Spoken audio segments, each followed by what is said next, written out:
Hello everyone, स्वागत है आपका हमारे चैनल परफेक्ट फार्मेसी पे। मैं हूं सुनीता कंवर और आज की वीडियो के अंदर हम जो फार्मास्यूटिकल माइक्रोबायोलॉजी की 5th यूनिट डिस्कस कर रहे थे उसी को आज हम कंटिन्यू करेंगे।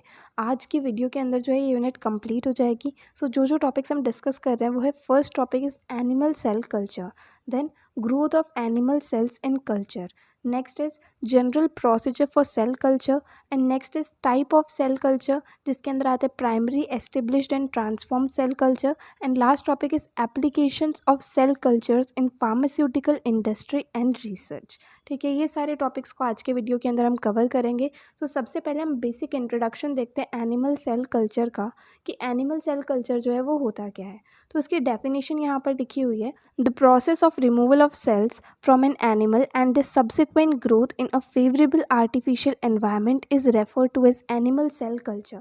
मतलब एक किसी एनिमल के अंदर से सेल्स या टिश्यूज़ को रिमूव करना एंड देन उन्हें आर्टिफिशियल एनवायरनमेंट के अंदर, जो कि उनकी ग्रोथ के लिए फेवरेबल होगा, तो ऐसे आर्टिफिशियल एनवायरनमेंट के अंदर उन्हें ग्रो करना जो है वो एनिमल सेल कल्चर कहलाता है।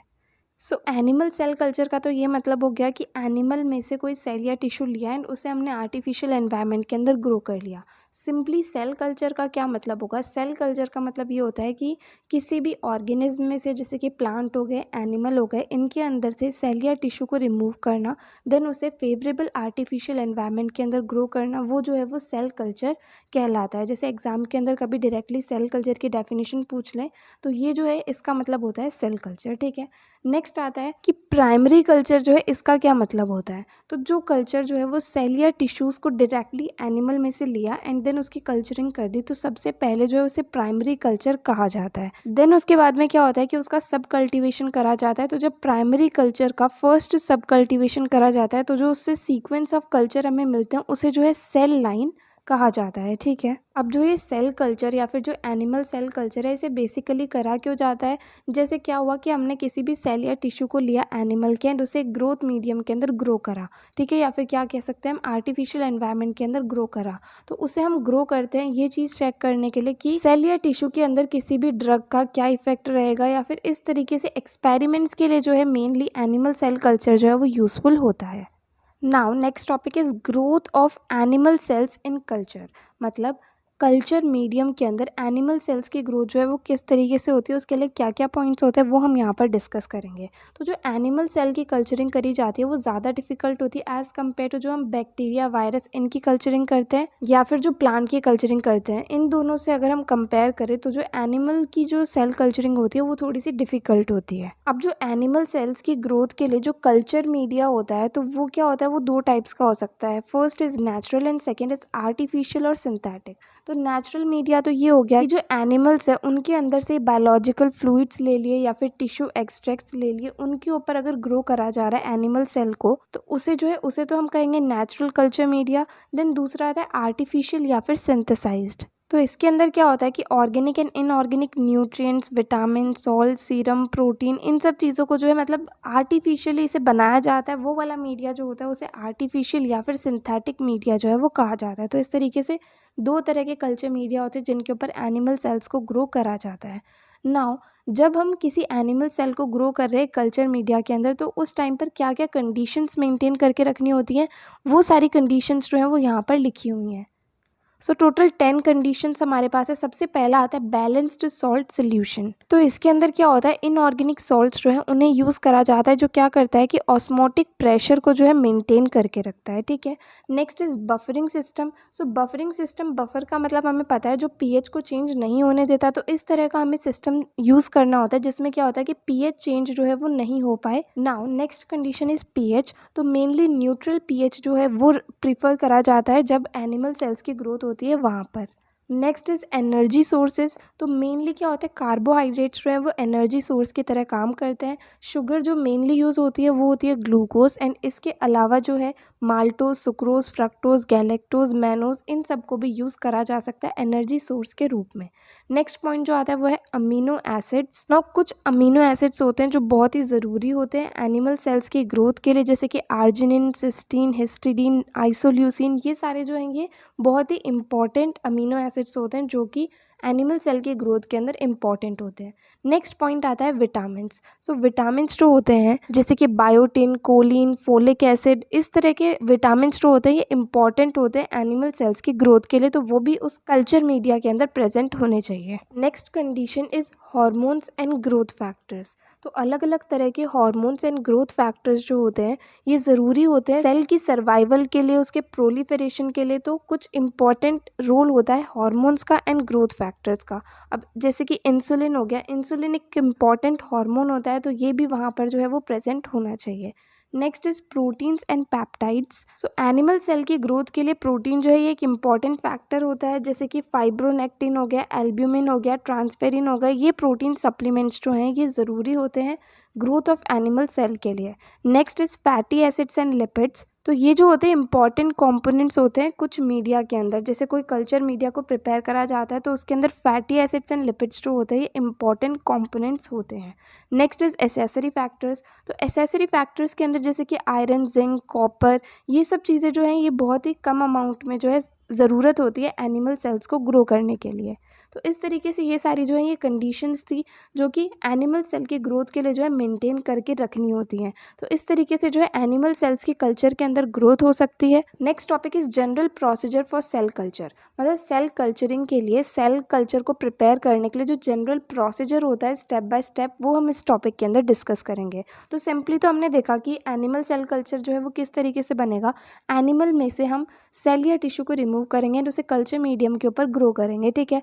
बट स्टेप बाय स्टेप जो कंप्लीट प्रोसीजर है वो यहाँ पर लिखा हुआ है। ये 7 स्टेप्स जो हैं ये होती हैं general procedure for cell culture के अंदर। सो सबसे पहला स्टेप हमारे पास आता है preparation and sterilisation of the substrate and culture vessel. मतलब सबस्ट्रेट के लिए एंड कल्चर के लिए जो हमारे पास में वेसल होगी उसे अच्छे से प्रिपेयर करना एंड साथ ही साथ उसका स्टेरिलाइजेशन करना, ये जो है ये हमारा फर्स्ट स्टेप होता है। Second is preparation and sterilisation of the medium. So जो कल्चर मीडियम है उसे प्रिपेयर करना एंड साथ ही साथ उसका स्टेरिलाइजेशन भी करना, जिससे कि उसके अंदर किसी भी तरह के जो अनवांटेड माइक्रो ऑर्गेनिजम्स है वो प्रेजेंट ना हो। ये हमारा सेकेंड स्टेप होता है। देन थर्ड होता है isolation of cells and tissues. So इस स्टेप के अंदर क्या होता है कि जो एनिमल है या फिर जो प्लांट है जिसका भी हमें सेल कल्चरिंग करनी है तो वो उस सेल को हम उसमें से रिमूव करेंगे, आइसोलेट करेंगे। यही जो है ये हमारा थर्ड स्टेप होता है। अब जो ये आइसोलेटेड सेल या टिश्यूज़ होते हैं इन्हें एक्सपेरिमेंट के लिए यूज़ करने के पहले क्या होता है कि इन्हें रेफ्रिजरेशन के अंदर हमें स्टोर करना चाहिए, ठीक है। Next point is disaggregation of tissues. तो इस पॉइंट का मतलब क्या होता है कि कुछ टिश्यूज़ जो होते हैं वो बहुत ही टाइटली एग्रीगेटेड, बहुत ही टाइटली एक साथ जो है वो अटैच्ड होते हैं, तो उन्हें अलग अलग करना। डिसएग्रीगेशन का मतलब होता है अलग अलग करना। तो जो टिश्यूज़ बहुत ही टाइटली एग्रीगेट हो रखे हैं उन्हें अलग अलग करना, वो जो है वो हमारा फोर्थ स्टेप होता है। अब जो ये डिसएग्रीगेशन होगा ये फिजिकली भी हो सकता है, एंजाइम्स की हेल्प से भी हो सकता है, या फिर किलेटिंग एजेंट्स के साथ में ट्रीटमेंट करके भी हो सकता है। तो 3 तरीके से जो है हम डिसएग्रीगेशन कर सकते हैं टिश्यूज़ का। Now next point is primary cell culture. तो इसका क्या मतलब हुआ कि हमने जो आइसोलेट करा था सेल या टिश्यू को एंड देन हमने उसे डिसएग्रीगेट कर दिया, देन उसे हम कल्चर मीडिया पर ग्रो करने के लिए अलाउ करेंगे। तो जो सबसे फर्स्ट जो उसके अंदर ग्रोथ होगी उसे जो है प्राइमरी सेल कल्चर कहा जाएगा। एंड देन जब उस प्राइमरी सेल कल्चर की सब कल्चरिंग करी जाती है उसके बाद में उसे जो है सेल लाइन कहा जाता है। ये अभी हमने स्टार्टिंग में इंट्रोडक्शन में भी डिस्कस करा था कि primary cell culture and then cell line क्या होता है, ठीक है। नेक्स्ट स्टेप आता है हमारे पास सब कल्चर। सब कल्चर के अंदर क्या होता है कि जो हमारे पास प्राइमरी सेल कल्चर है उसके अंदर से हम क्या करेंगे कि जो हमारे पास में सेल्स या फिर टिश्यूज़ है उन्हें हम दूसरे कल्चर मीडिया के अंदर ग्रो करेंगे। तो इस चीज़ को जो है सब कल्चरिंग कहा जाता है। इससे क्या होगा कि ग्रोथ जो है वो इंक्रीज हो जाती है। एंड लास्ट पॉइंट हमारे पास आता है क्लोनिंग ऑफ सेल लाइंस। तो सबसे पहले हमारे पास प्राइमरी सेल कल्चर आ गया, ठीक है। उसके बाद में हमने उसकी सब कल्चरिंग करी तो उससे हमारे पास सेल लाइन आ गई। अब इस स्टेप के अंदर हम क्या करेंगे कि जो सेल लाइंस होगी उनकी भी क्लोनिंग करेंगे। तो इससे क्या होगा, हमारे पास बहुत सारे जो सेल्स और टिश्यूज़ हैं उनकी ग्रोथ हो जाएगी, उनकी कॉलोनी जो है वो हमें मिल जाएगी, ठीक है। तो इस तरीके से बेसिकली सेल कल्चरिंग का जो है वो प्रोसीजर होता है। सबसे पहले सबस्ट्रेट एंड कल्चर वेसल जो है उनका प्रिपरेशन एंड स्टेरिलाइजेशन करा जाता है। देन जो मीडियम होता है उसका प्रिपरेशन एंड स्टेरिलाइजेशन किया जाता है। देन जो सेल्स एंड टिश्यूज़ हैं उन्हें आइसोलेट करा जाता है। देन जो टिश्यूज़ हैं जो क्लोजली एग्रीगेट हो रखे हैं, टाइटली एग्रीगेट हो रखे हैं, उन्हें डिसएग्रीगेट करा जाता है।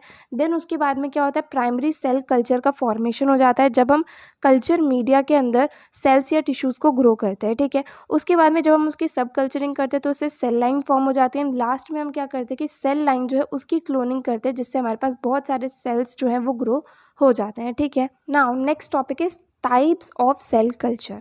मतलब जो सेल कल्चर होते हैं उनके क्या क्या टाइप्स होते हैं। तो 3 टाइप्स होते हैं हमारे पास मेनली।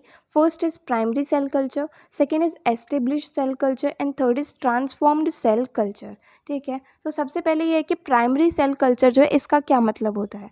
तो सबसे पहले हमने किसी एनिमल में से सेल या टिश्यू को आइसोलेट करा एंड देन उसकी कल्चरिंग हमने कर दी। तो जो सबसे पहला वाला जो कल्चरिंग होता है उसे जो है प्राइमरी सेल कल्चर कहा जाता है। ठीक है, देन उसके बाद में हम उसकी सब कल्चरिंग करते हैं। सब कल्चरिंग से क्या होता है, सेल लाइंस जो है उसका फॉर्मेशन होता है। तो जब सब कल्चरिंग जो है वो अप्रॉक्सीमेटली 70 to 80 टाइम्स हम लोग कर देते हैं, उसके बाद में जो हमारे पास में कल्चर होता है उसे एस्टेब्लिश्ड सेल कल्चर जो है वो कहा जाता है। ठीक है, अब जो एस्टेब्लिश्ड सेल कल्चर होता है इसके अंदर ग्रोथ जो है वो बहुत ज़्यादा फास्ट होती है as compare to primary cell culture. क्योंकि प्राइमरी सेल कल्चर के अंदर क्या है, स्टार्टिंग के अंदर ही सिर्फ ग्रोथ स्टार्ट हुई थी तो वो थोड़ी धीरे होती है। बट एस्टेब्लिश सेल कल्चर के अंदर इतनी बार सब कल्चरिंग हो चुकी है तो उसकी ग्रोथ जो है वो बहुत ज़्यादा बढ़ जाती है। ठीक है, एंड नेक्स्ट आता है ट्रांसफॉर्म्ड सेल कल्चर। इसके अंदर क्या होता है कि जो सेल टिश्यूज़ उसके अंदर प्रेजेंट है वो इमॉर्टल हो जाते हैं, मतलब डेफिनेटली जो है वो ग्रो करते जाते हैं, मतलब उनकी ग्रोथ जो है वो रुकती ही नहीं है। ये होता है ट्रांसफॉर्म सेल कल्चर के अंदर।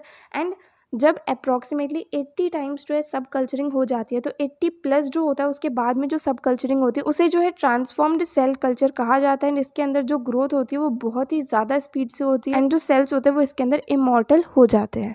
नाउ जैसे हमारे पास कोई भी ऑर्गन है जिसके अंदर से हमने सेल या टिश्यू को रिमूव करा, ठीक है, देन उस सिंगल सेल की कल्चरिंग कर रहे हैं हम सुटेबल कल्चर मीडिया के अंदर, तो उसे हम सिंपली कहेंगे प्राइमरी सेल कल्चर। उसके बाद में उस प्राइमरी सेल कल्चर की हम 70 to 80 टाइम्स जो है सब कल्चरिंग कर देंगे तो उसे जो है एस्टेब्लिश्ड सेल कल्चर कहा जाएगा, जिसके अंदर क्या होगा कि ग्रोथ जो है वो प्राइमरी सेल कल्चर से कंपेयर करें तो फास्ट होगी। देन जब 80 प्लस सब कल्चरिंग हो जाएगी तो उसकी ग्रोथ जो है वो इनडेफिनाइट हो जाएगी। उस टाइम जो है उसे ट्रांसफॉर्म्ड सेल कल्चर कहा जाएगा। ठीक है, नाउ जो लास्ट टॉपिक आता है हमारा वो है applications of cell cultures in pharmaceutical industry and research.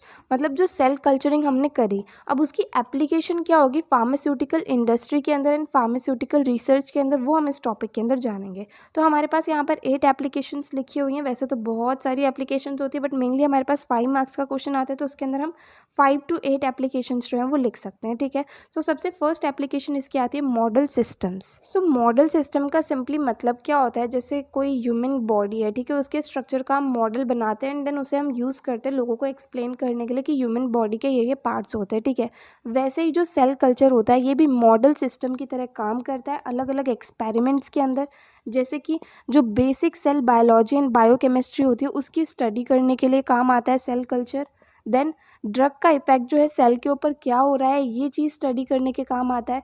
Then किसी सेल के अंदर न्यूट्रिशनल स्टडीज़ हमें करनी है उसके लिए भी सेल कल्चर काम आता है। तो इस तरीके से अलग अलग तरह की स्टडीज़ के लिए जो है मॉडल सिस्टम की तरह काम करता है सेल कल्चरिंग।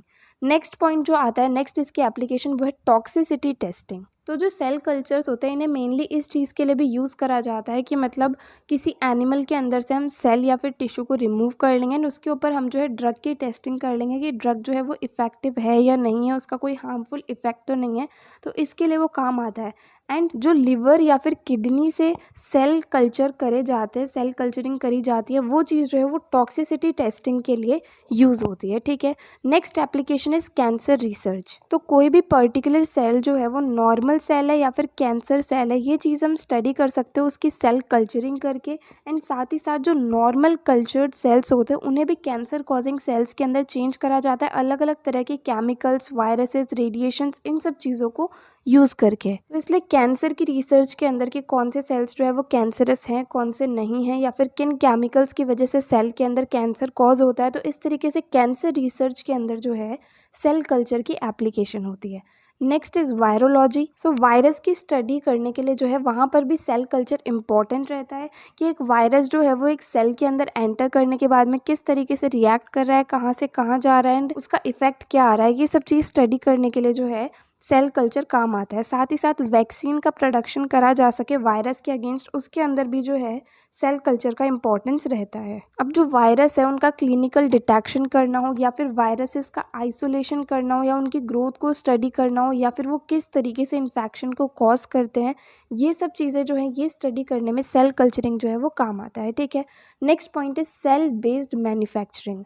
इस पॉइंट का मतलब ये हुआ कि जब वैक्सीन्स का प्रोडक्शन करा जाता है तो उस टाइम लार्ज स्केल प्रोडक्शन करा जा सके वैक्सीन्स का, उसके अंदर भी जो है सेल कल्चरिंग इंपॉर्टेंट रहती है। जैसे कि polio, chicken pox, hepatitis B, इन सब की वैक्सीन बनानी है तो ये वैक्सीन्स क्या है, वायरस के अगेंस्ट होती है, तो इनकी अच्छे से स्टडी करना है, इनकी लार्ज क्वान्टिटीज़ के अंदर इनका प्रोडक्शन करना, उसके अंदर भी सेल कल्चरिंग का इम्पॉर्टेंस रहता है। Next point is genetic engineering. तो इसके अंदर क्या होता है कि अलग अलग तरह के जीन्स को कंबाइन करके उनसे किस तरह से हम उन्हें यूज़ में ले सकते हैं, ये सब चीज़ें जो है उनकी स्टडी हम सेल पे कर सकते हैं सेल कल्चरिंग की मदद से। ठीक है, next is drug screening and development. तो ड्रग डेवलपमेंट मतलब ड्रग को बनाने के लिए जो है एक इंपॉर्टेंट स्टेप होता है कि हम ये देखते हैं कि वो ड्रग जो है ह्यूमन बॉडी के ऊपर किस तरीके से काम कर रही है। तो ये चीज़ जो हम सबसे पहले एनिमल के अंदर से कोई भी सेल या टिश्यू रिमूव करके एंड उसके ऊपर सेल कल्चरिंग करके एंड उसके ऊपर ड्रग का इफेक्ट जो है वो देख सकते हैं। तो इस तरीके से जो है सेल कल्चरिंग का ड्रग स्क्रीनिंग एंड डेवलपमेंट के अंदर भी रोल रहता है।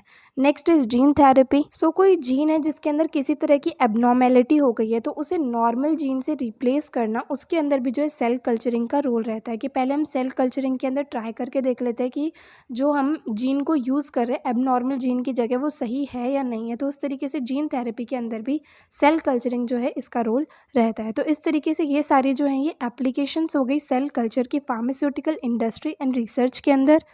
यहाँ पर हमें जो भी टॉपिक्स आज डिस्कस करने थे वो कंप्लीट होते हैं, साथ ही साथ माइक्रोबायोलॉजी का जो सिलेबस है वो भी कंप्लीट होता है। तो अगर आपको इस वीडियो के अंदर कोई भी डाउट आया तो वो आप कमेंट सेक्शन में पूछ सकते हैं। एंड अगर आपको ये वीडियो हेल्पफुल लगी हो तो प्लीज़ आप इस वीडियो को लाइक करना, ज़्यादा से ज़्यादा लोगों को शेयर करना और चैनल को सब्सक्राइब करना। थैंक यू सो मच इस वीडियो को एंड तक देखने के लिए एंड चैनल को सपोर्ट करने के लिए।